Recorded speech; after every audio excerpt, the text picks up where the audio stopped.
करवा चौथ पर कौन सा श्रृंगार करने से पति की उम्र कम हो जाती है। एक कथा के अनुसार एक समय की बात है, एक नगर में एक गरीब स्त्री अपने पति के साथ रहती थी। उस स्त्री के पति का स्वास्थ्य हर समय खराब रहता था। वह स्त्री घरों में काम करके अपने जीवन का गुजारा करती थी। उस स्त्री ने जैसा भी हो सका अपने पति का इलाज करवाया, लेकिन उसे कोई लाभ नहीं मिला। फिर एक दिन वह स्त्री पूजा पाठ करने के लिए एक मंदिर में जा रही थी, तो वापस लौटते समय उसकी मुलाकात कुछ सुहागिन स्त्रियों से हो जाती है। वह स्त्री उन सुहागन स्त्रियों को अपने पति के बारे में सारी बात बताती है। तो वह सुहागन स्त्रियां कहती है, तुम चिंता मत करो और आज से ही माता पार्वती का सच्चे मन से ध्यान लगाओ, माता पार्वती तुम पर कृपा अवश्य करेगी। इस प्रकार उस स्त्री ने सच्चे मन से पूर्ण निष्ठा के साथ माता पार्वती का ध्यान लगाया। तो रात को सोते समय माता पार्वती उस स्त्री के सपने में आ गई और उस स्त्री से कहने लगी, बेटी क्या तुमने मुझे याद किया है? तो वह स्त्री कहने लगी, हे माँ, मैं अपने पति से बहुत प्यार करती हूँ और पता नहीं हमारे नसीब में क्या लिखा है। मेरे पति हर समय बीमार रहते हैं, कभी कभी तो ऐसा लगता है कि मैं विधवा होने वाली हूँ। माँ, मुझ पर कृपा करो और मेरे पति को स्वस्थ करने का कोई उपाय बताओ। फिर माता पार्वती कहती हैं कि यदि तुम अपने पति को स्वस्थ रखना चाहती हो और सदा सुहागन रहना चाहती हो और अपने पति की लंबी आयु करना चाहती हो, तो तुम कार्तिक माह के कृष्ण पक्ष की चतुर्थी के दिन करवा चौथ का व्रत रखो। उसके रखने से हर सुहागन स्त्री के पति की आयु लंबी हो जाती है और पति हमेशा स्वस्थ रहता है। और इतना ही नहीं, उस पर माँ लक्ष्मी की कृपा भी होने लगती है, घर की गरीबी हमेशा के लिए दूर हो जाती है।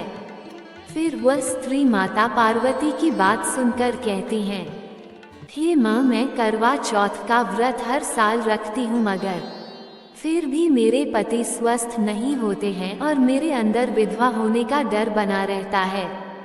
तो माता पार्वती कहती हैं, करवा चौथ का व्रत सुहागन स्त्रियां अपने पति की लंबी आयु की कामना के लिए कठिन निर्जला व्रत रखती हैं और इस व्रत में 16 श्रृंगार कर मां करवा की पूजा की जाती है। करवा चौथ व्रत के कुछ नियम होते हैं। यदि किसी स्त्री द्वारा करवा चौथ व्रत के नियमों का पालन ठीक से नहीं किया जाता तो इस व्रत का फल नहीं मिलता और उस सुहागन स्त्री के पति की उम्र बढ़ने की जगह कम हो जाती है। माँ पार्वती की बात सुनकर वह स्त्री कहने लगी, हे माँ, तो मुझे क्या करना चाहिए? फिर माता पार्वती कहती हैं, अब मैं तुम्हें एक कहानी सुनाती हूँ। इस कहानी को बड़े ही ध्यान से सुनना, फिर आने वाली करवा चौथ को इस कहानी में बताए हुए नियमों का पालन करना, जिससे तुम्हारा व्रत ठीक ढंग से संपन्न होगा और तुम्हें उसका फल अवश्य मिलेगा और तुम्हारा पति स्वस्थ होकर लंबा जीवन जिएगा और तुम सदा सुहागन होगी। एक गांव में एक साहूकार के 7 बेटे और एक बेटी थी। सातों भाई बहन में बहुत ही अधिक प्यार था। फिर एक बार करवा चौथ के दिन सेठानी ने सातों बहू और बेटी के साथ करवा चौथ का व्रत रखा। सातों भाई हमेशा अपनी बहन के साथ ही भोजन करते थे। उस दिन भी भाइयों ने बहन को खाने के लिए बोला तो बहन कहने लगी, आज मेरा करवा चौथ का व्रत है, इसलिए आज मैं खाना तब तक नहीं खाऊंगी जब तक चांद नहीं उगेगा। माता पार्वती कहती हैं, बेटी, इस प्रकार भाइयों ने सोचा कि हमारी बहन रोजाना हमारे साथ भोजन करती थी, आज यदि हम बहन को छोड़ कर के भोजन कर लेंगे और हमारी बहन भूखी रहेगी, ऐसा कैसे हो सकता है? इसलिए एक भाई ने एक दिया जलाया और एक भाई छन्नी लेकर के पहाड़ी पर चढ़ गया। फिर दिया जला कर के एक भाई ने कहा, बहन, चांद उग गया है, अब तुम चांद को अर्घ दे दो और खाना खा लो। माता पार्वती कहती हैं, बेटी, बहन ने भाभियों से भी कहा कि भाभी चांद देख लो। भाभी बोली, चांद तो आपके लिए निकला है, आप ही देख लो, हमारा चांद तो अभी बाद में निकलेगा। बहन ने भाइयों की बातों में आकर बिना चांद उगे ही पूजा कर ली और फिर खाना खाने बैठ गई। जैसे ही वह भोजन का पहला निवाला खाने लगी तो उसमें बाल आ गया, और जैसे ही दूसरा निवाला खाने लगी तो उसमें कंकड़ आ गया, और जैसे ही उसने तीसरा निवाला खाया तो ससुराल से बुलावा आ गया कि तुम्हारा पति बहुत बीमार है। फिर माता पार्वती कहती हैं, बेटी माँ ने बेटी के कपड़े निकालने के लिए 3 बार बक्सा खोला तो तीनों ही बार उसमें से सफ़ेद कपड़ा ही हाथ में आया। फिर इस प्रकार वह लड़की सफ़ेद कपड़े ही पहनकर ससुराल के लिए रवाना होने लगी तो उस लड़की की माँ ने उसकी साड़ी के पल्लू में सोने का सिक्का बांध दिया और कहा कि रास्ते में सबके पैर छूते जाना और जो अमर सुहाग का आशीर्वाद दे उसे यह सिक्का देकर के पल्लू में गांठ बांध देना। माता पार्वती कहती हैं, बेटी रास्ते में बहुत से लोगों ने उसे आशीर्वाद दिया लेकिन अमर सुहाग आशीर्वाद किसी ने भी नहीं दिया। फिर जब वह लड़की ससुराल में पहुंच गई तो उसने क्या देखा कि पालने में जेठ की लड़की झूल रही थी। जब उस लड़की ने अपने जेठ की लड़की के पैर छुए तो वह लड़की कहने लगी, सीली हो सपूती हो, 7 पूत की माँ हो। माता पार्वती कहती हैं, फिर तो ऐसी आशीष सुनते ही उसने सोने का सिक्का निकाल के अपने जेठ की लड़की को दे दिया और पल्लू से गांठ बांध ली। फिर जैसे ही उसने घर के अंदर प्रवेश किया तो कमरे में क्या देखा कि उसका पति मृत अवस्था में पड़ा हुआ है। उस लड़की ने अपने पति के मृतक शरीर को क्रियाक्रम के लिए नहीं ले जाने दिया और वह अपने मृत पति को लेकर उसके साथ में रहने लगी और अपने पति की सेवा करती रही। उस लड़की की सास उसे बचा हुआ ठंडा बासी खाना नौकरानी के हाथ में ये कहकर भिजवा देती थी, जा मुर्दा सिवनी को खाना दे आ जो मुर्दे की सेवा कर रही है।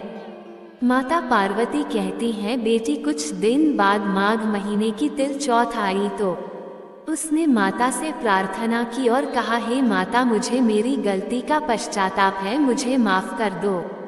हे चौथ माता, मेरा सुहाग मुझे लौटा दो, मेरे पति को जीवित कर दो। तो माता ने कहा, यह मेरे हाथ में नहीं, बैसाखी चौथ माता तुम्हारा सुहाग लौटाएगी। माता पार्वती कहती हैं, बेटी फिर बैसाखी की चौथ पर उसने प्रार्थना की तो माँ ने कहा, भादुड़ी चौथ माता तुम्हारा सुहाग तुम्हें देगी। फिर भादुड़ी चौथ माता से प्रार्थना करने पर उन्होंने कहा कि सबसे बड़ी कार्तिक चौथ माता की नाराजगी के कारण तुम्हारे साथ यह हो रहा है, उन्हें प्रसन्न करने पर ही तुम जो चाहोगी तुम्हें वह मिलेगा। माता पार्वती कहती हैं, बेटी इस प्रकार कार्तिक महीने में चौथ माता स्वर्ग से उतरी तो गुस्से में कहने लगी कि तुमने करवा चौथ व्रत में 2 गलतियां की हैं, इसलिए तुम विधवा हुई हो। पहली गलती तुमने की कि तुमने बिना चांद उगे ही पूजा कर ली और खाना खा लिया। दूसरी गलती यह की कि कुछ श्रृंगार भूलकर भी सुहागन स्त्री को करवा चौथ व्रत में नहीं करनी चाहिए, वो तुमने कर लिए। जो भी स्त्री इन दोनों गलतियों को करती है उसके पति की उम्र कम हो जाती है और उसके घर में दरिद्रता आ जाती है। फिर वह स्त्री माता पार्वती से कहती है, माँ, कैसा श्रृंगार नहीं करना चाहिए और कैसे वस्त्र धारण नहीं करने चाहिए और करवा चौथ व्रत के क्या नियम है, आप मुझे बताने की कृपा करें जिससे मेरे पति स्वस्थ हो सके और मैं सदा सुहागन हो करके जीवन जियो। तो माता पार्वती कहती हैं, यदि कोई भी सुहागिन स्त्री करवा चौथ का व्रत रखती है तो इस दिन उसे सूर्य उदय से पहले उठ करके स्नान कर लेना चाहिए और इसके साथ ही इस व्रत में दिन में सोना नहीं चाहिए और न सरगी लेने के बाद में भोजन करना चाहिए। तब माता पार्वती आगे कहती हैं, बेटी करवा चौथ व्रत के दौरान हर सुहागिन स्त्री को काले अथवा सफ़ेद रंग के कपड़े और काले या सफ़ेद रंग का श्रृंगार कभी नहीं धारण करना चाहिए, क्योंकि काला और सफ़ेद रंग इस व्रत के लिए पूरी तरह से वर्जित माना गया है। यदि फिर भी कोई स्त्री काले या सफ़ेद रंग का श्रृंगार करती है तो वह स्त्री सदा सुहागन होकर के जीवन नहीं जीती। फिर माता पार्वती आगे कहती हैं, बेटी व्रत के दौरान ये सब ना करने का बहुत ही महत्व है। ऐसे में करवा चौथ के व्रत के दौरान हर सुहागन स्त्री को सफेद रंग की वस्तुएं जैसे सफेद कपड़े, सफेद मिठाई दान नहीं देना चाहिए। माता पार्वती आगे कहती हैं, बेटी करवा चौथ के व्रत के दौरान सुहागन स्त्री को झूठ नहीं बोलना चाहिए और किसी को अपशब्द नहीं बोलने चाहिए।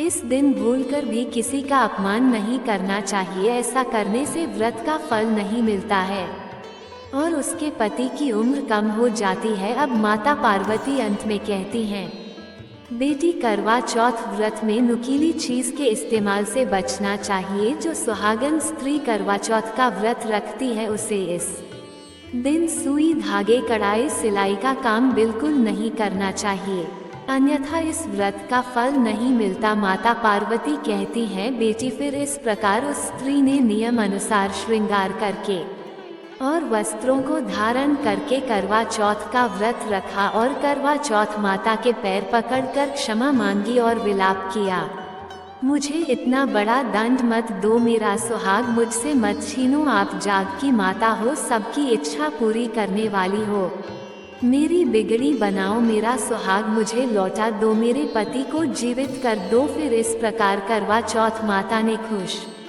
होकर उस स्त्री के पति को जीवित किया और उस स्त्री को सदा सुहागन रहने का आशीर्वाद प्रदान किया। माता पार्वती कहती हैं, इस प्रकार उस स्त्री का पति उठा और बोला, मुझे बहुत गहरी नींद आ गई थी। तब फिर उस स्त्री ने अपने पति को सारी बात बताई कि वे 12 महीने से उसकी सेवा कर रही थी और करवा चौथ माता ने उसका सुहाग उसे लौटाया है। फिर उसके पति ने कहा, हमें चौथ माता का उद्यापन करना चाहिए। उसने चौथ माता की कहानी सुनी और उद्यापन करके चूरमा बनाया और फिर दोनों खा पीकर चौपड़ खेलने लगे।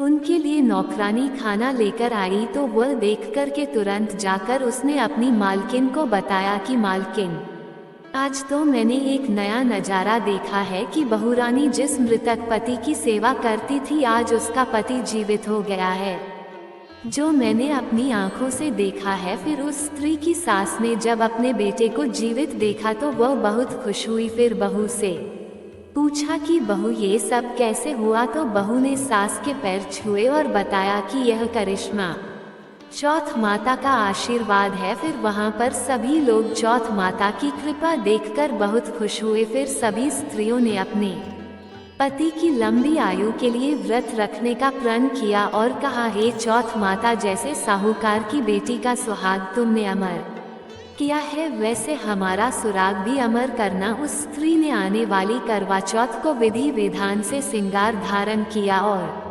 फिर उसका पति जो अस्वस्थ रहता था वे पूरी तरह से स्वस्थ हो गया और घर की गरीबी हमेशा हमेशा के लिए मिट गई। यदि सुहागन स्त्री अपनी राशि के हिसाब से कपड़े और चूड़ी पहनती है तो करवा चौथ का व्रत बहुत ही अधिक फलदायक होता है।